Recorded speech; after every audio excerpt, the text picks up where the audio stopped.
Hello friends, welcome to Malini's dhaba. இன்றைக்கி நம்ம சேனலில் முட்டை கறி எப்படி செய்கிறதுன்னு தான் பார்க்க போகிறோம். இதை நான் ஆப்கானி ஸ்டைலில் செஞ்சுருக்கேன்.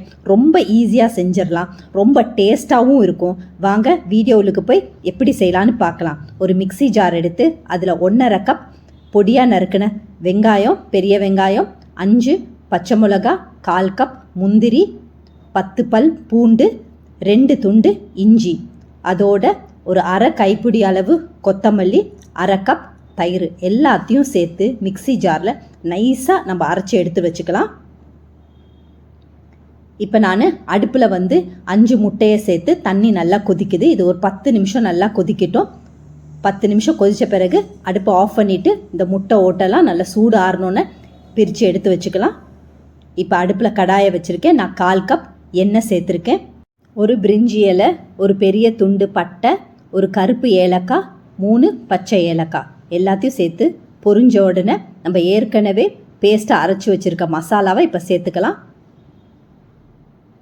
லோ ஃப்ளேமில் வச்சு நல்லா பெரட்டி விட்டுருங்க.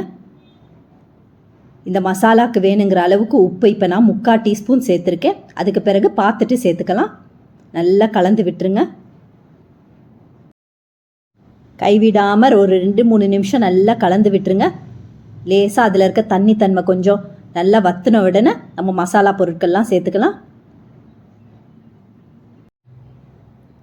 1/4 டீஸ்பூன் மஞ்சத்தூள், 1 டீஸ்பூன் மிளகுத்தூள், 2 டீஸ்பூன் சிக்கன் மசாலா இல்லாட்டி மட்டன் மசாலா எல்லாத்தையும் சேர்த்துட்டு நல்லா கலந்து விட்டுருங்க. இதை நீங்கள் நான்ஸ்டிக்கில் செஞ்சிங்கன்னா ரொம்ப ஈஸியாக செய்யலாம், ஏன்னா அடி பிடிக்காது.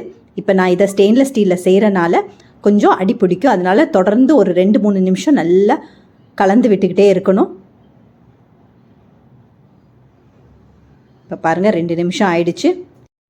இந்த மசாலாவுக்கு ஸ்லைட்டாக உப்பு பத்தாமல் இருக்குது, அதனால் நான் 1/2 டீஸ்பூன் உப்பும் சேர்த்து நல்லா கலந்து விட்டுறேன்.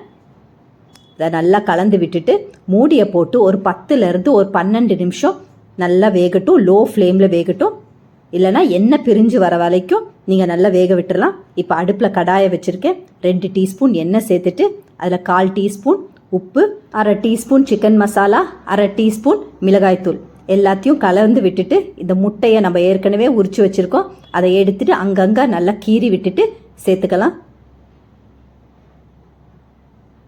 இப்போ இதை ஒரு 2 நிமிஷம் நல்லா பெரட்டி விட்டுருங்க. இந்த மசாலாலாம் நல்லா அந்த முட்டையில் நல்லா படுற மாதிரி நல்லா பெரட்டி விட்டு அடுப்பு ஆஃப் பண்ணிடலாம். இப்போ பாருங்கள் 12 நிமிஷம் ஆயிடுச்சு. எண்ணெயெல்லாம் நல்லா பிரிஞ்சு வந்திருக்கு. இது 2 நிமிஷம் நல்லா கலந்து விட்டுட்டு நம்ம ஏற்கனவே வதக்கி வச்சுருக்க முட்டையை சேர்த்துக்கலாம். இந்த முட்டை சேர்த்த பிறகு ஒரு 2-3 நிமிஷம் நல்லா கொதிக்கட்டும். அப்போ தான் இந்த முட்டை உள்ளுக்கு இந்த மசாலாலாம் நல்லா இறங்கி ரொம்ப டேஸ்ட்டாக இருக்கும். 1 டீஸ்பூன் கசூரி மேத்தி எடுத்து ஒரு பேனில் ஒரு 30 செகண்ட் நல்லா ஃப்ரை பண்ணி எடுத்து வச்சுக்கலாம்.